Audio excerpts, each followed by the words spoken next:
नमस्कार।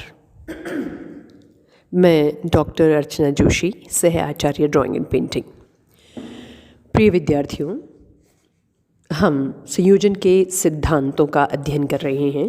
पिछले व्याख्यान में आपने सहयोग अर्थात यूनिटी पर सुना था। आज हम सामंजस्य पर चर्चा करेंगे। पुनः आपको स्मरण रहे कि संयोजन के सिद्धांत 6 हैं। पहला सहयोग, दूसरा सामंजस्य या हार्मनी, तीसरा संतुलन या बैलेंस, चौथा प्रभाविता, पांचवा प्रवाह या रिदम, छठा है प्रमाण या प्रपोर्शन। आपने चित्रकला के तत्वों को पिछले व्याख्यानों में जाना था। वे भी 6 थे, जैसे रेखा, रंग, रूप, तान, पोत, अंतराल। इन सभी को अच्छे से जानने के पश्चात इनका किस तरह से चित्र में प्रयोग किया जाए, इसलिए संयोजन के सिद्धांत हमें पढ़ना आवश्यक होता है। तो आज हम संयोजन के सिद्धांत के सामंजस्य का अध्ययन करेंगे। सामंजस्य यानी हार्मनी।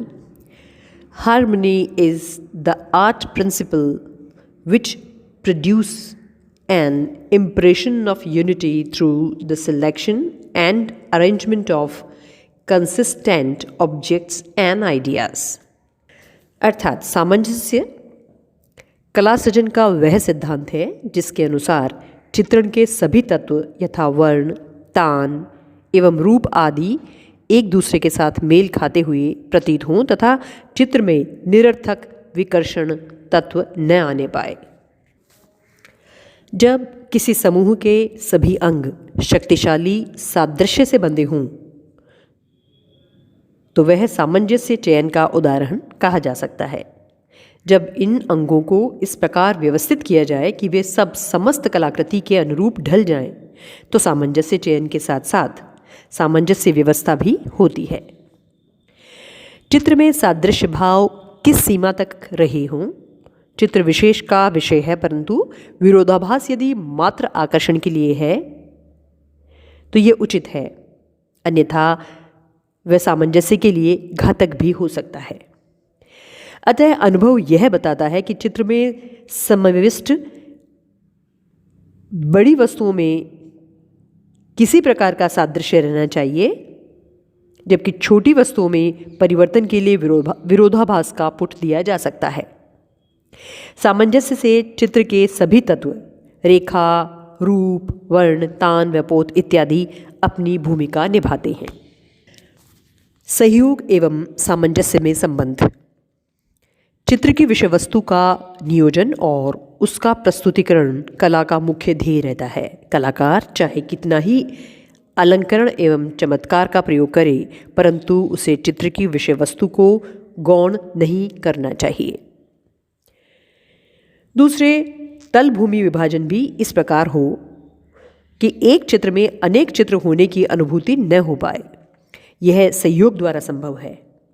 सामंजस्य चित्र का एक गुण विशेष है जिसे विरोधाभास का विपरीत कहा जा सकता है।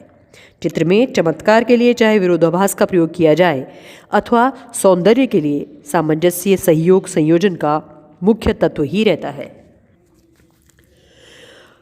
रेखा सामंजस्य।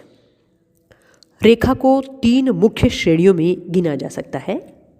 पहला, आवृत रेखाएं जो एक दूसरे का अनुकरण करती है अथवा आवृत्ति करती है। दूसरा, रेखाएं जो एक दूसरे का गतिरोध करती हों। तीसरा, संधि रेखाएं जो गतिरोध के प्रभाव को मृदु बनाती हैं। विभिन्न दिशाओं में दौड़ती हुई रेखाएं उलझन पैदा करती हैं जो संयोजन का अवगुण है, क्योंकि उससे चित्र में डिस्ट्रैक्शन सा लगेगा।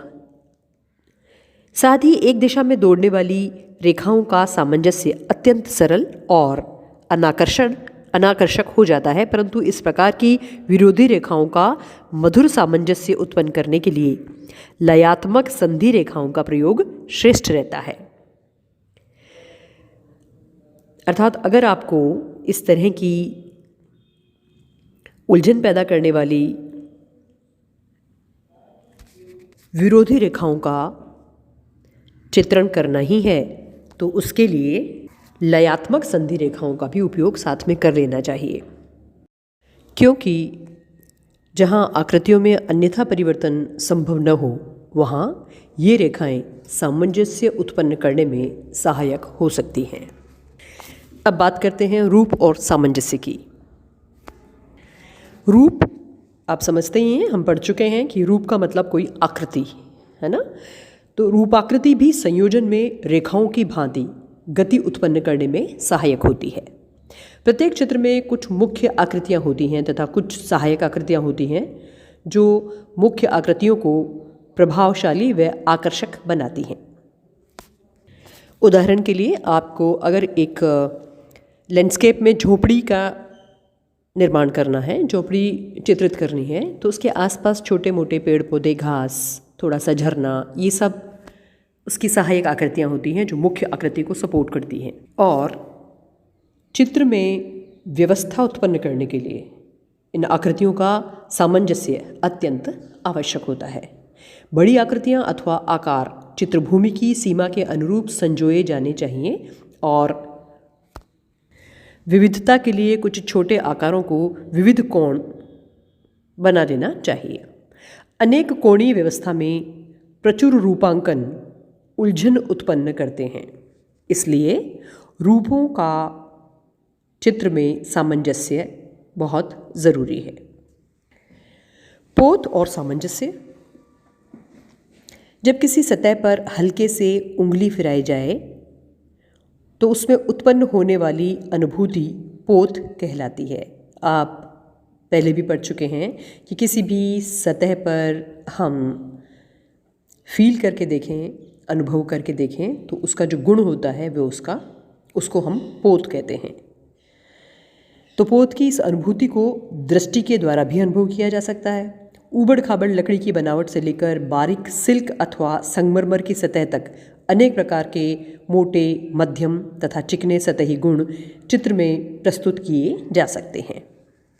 परंतु सामंजस्य के लिए यह आवश्यक है कि केवल उन्हीं पोतों का प्रयोग किया जाए जो एक दूसरे से मेल खाते हों। उदाहरण के लिए अत्यंत कठोर एवं अत्यंत मृदु पोत सामंजस्य स्थापित नहीं करते, परंतु कुशल कलाकार के हाथों यही अत्यंत प्रभावशाली अनुभूति उत्पन्न कर सकते हैं। यहाँ चित्रकार को अत्यंत सावधानी और अनुभव की आवश्यकता होती है। इसलिए आप जितना प्रैक्टिस करेंगे, जितना अभ्यास करेंगे, आप उतने ही सावधानी से अपने अनुभव के आधार पर एक कुशल पोत सामंजस्य स्थापित कर सकेंगे। अब बात करते हैं विचार सामंजस्य की। रूप एवं रेखा के सामंजस्य का महत्व तभी रह सकता है जब वे चित्र में अभिव्यक्ति विचार के अनुरूप रहे। अर्थात जो चित्र में आप अभिव्यक्त करने जा रहे हैं, आपके रूप और रेखा का सामंजस्य उसके अनुरूप होना चाहिए। प्रत्येक आकृति एक ही अथवा संबंधित विचार की पोषक होनी चाहिए। उदाहरण के लिए किसी गांव के दृश्य चित्रण में यदि आधुनिक वस्त्रों से सजी मानव आकृतियां दिखाई जाए अथवा मोटर गाड़ियां और पार्क बनाए जाएं तो सामंजस्य की हानि होगी तथा यह हास्यास्पद नजर आने लगेगा। इसे चित्र का आइडियोप्लास्टिक गुण कहा जाता है। बात करते हैं वर्ण सामंजस्य की। सबसे सुखद वे वर्ण योजनाएं होती हैं जिनके संयोजक रंगों में सहयोग तथा सामंजस्य होता है। इनसे ऐसा आभास होता है मानो सभी रंग वास्तव में एक दूसरे से संबंधित हैं, परंतु फिर भी एक रास्ता से बचने के लिए उनमें पर्याप्त विविधता भी होती है।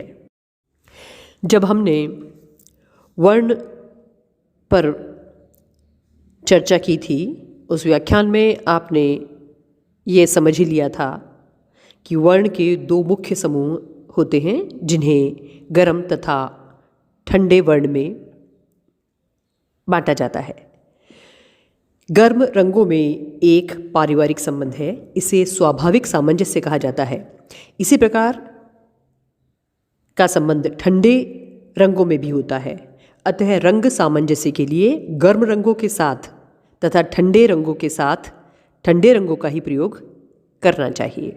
यदि विविधता की आवश्यकता अनुभव हो तो ठंडे रंगों की योजना में कुछ गर्म और गर्म रंगों की योजना में कुछ ठंडे रंगों का प्रयोग भी किया जा सकता है, और ये तभी संभव है जब आप प्रैक्टिस करें, प्रयोग करें और अनुभव करें। सर्वाधिक सामंजस्य उत्पन्न करने वाले वर्ण नीला, पीला नारंगी तथा नारंगी ये हैं। जब इन रंगतों को धूमिल कर दिया जाता है, पीला, पीला नारंगी तथा नारंगी रंगतों को धूमिल कर दिया जाता है तो कोई भी अन्य रंगत इनके विपरीत अच्छी लगती है, अर्थात ये बैकग्राउंड में दी जा सकती है। अतः यह कह सकते हैं कि ये रंग पृष्ठभूमि के लिए श्रेष्ठ हैं। धूमिल गर्म रंगत जो किंचित अग्रगामी होती है अपने सम्मुख रखे रंगों में सहयोग उत्पन्न करती है, जबकि ठंडी पृष्ठभूमि रंगत अपने सम्मुख रखे रंगों में अलगाव उत्पन्न करती है। ये थी रंग और सामंजस्य की बात, और अब वर्ण सामंजस्य की विधि के बारे में चर्चा करते हैं। वर्ण सामंजस्य स्थापित करने के लिए हम प्रमुख 5 विधियां अपना सकते हैं। इनमें से प्रथम है रंगत को उदासीन करके। किसी रंगत को उदासीन करने के लिए उसका पूरक वर्ण उसके साथ मिला देते हैं। इस प्रकार रंगत अपने प्रभाव की तीव्रता खोकर उदासीन हो जाती है। सभी उदासीन वर्ण आसानी से एक दूसरे के साथ सामंजस्य स्थापित कर लेते हैं। दूसरा है सभी वर्णों में किसी उभयनिष्ठ वर्ण के मिश्रण द्वारा। इस विधि द्वारा 2 अत्यधिक विरोधी वर्णों का भी सामंजस्य कराया जा सकता है। उदाहरण के लिए पीले और नीले वर्ण में हरा मिश्रित करके सामंजस्य स्थापित किया जा सकता है। इसी प्रकार हरे और बैंगनी को नीले के मिश्रण द्वारा सामंजस्य की परिधि में लाया जा सकता है। इस विधि से अन्य रंगतें भी मिलाई जा सकती हैं। अगला है पारदर्शक आवरण विधि द्वारा। किसी भी रंग योजना के ऊपर पतले पारदर्शक रंग का एक आवरण लगाने से सभी रंग आवरण के प्रभाव से सामंजस्य ग्रहण कर लेते हैं। इस विधि को ग्लेजिंग भी कहा जाता है। किसी संयोजन में विरोधी वर्णों का कोई रंगीन पारदर्शक कागज रखकर इसके प्रभाव का अध्ययन किया जा सकता है। उदासीन रंगों की मध्यस्थता द्वारा भी हम वर्ण सामंजस्य स्थापित कर सकते हैं। जब 2 वर्ण पास रखने पर विरोधाभास उत्पन्न करते हों तो उनके मध्य में कोई उदासीन मान रखने पर उसका विरोधाभास कम होकर सामंजस्य उत्पन्न होता है। 5वां है पोत परिवर्तन द्वारा। रंगों की सतह गुण अथवा पोत को खुरदरा तथा मोटा बनाने में रंगत में अंतर आ जाता है। पोत के कारण आकार में उत्पन्न छाया प्रकाश रंगत की तीव्रता को कम कर देता है और इस प्रकार सामंजस्य में वो सहायक होता है। इसके अतिरिक्त रंग संयोजन के लिए विभिन्न योजनाओं को बनाने हेतु आप रंग वाला अध्याय पुनः सुन सकते हैं और विभिन्न रंगों का प्रयोग किस तरह से किया जाए उसका प्रयोग कर सकते हैं। तो आज हमने पढ़ा सामंजस्य। आप इसे सुनिए, ध्यान से सुनिए और जानते रहिए संयोजन के सिद्धांतों के बारे में। धन्यवाद।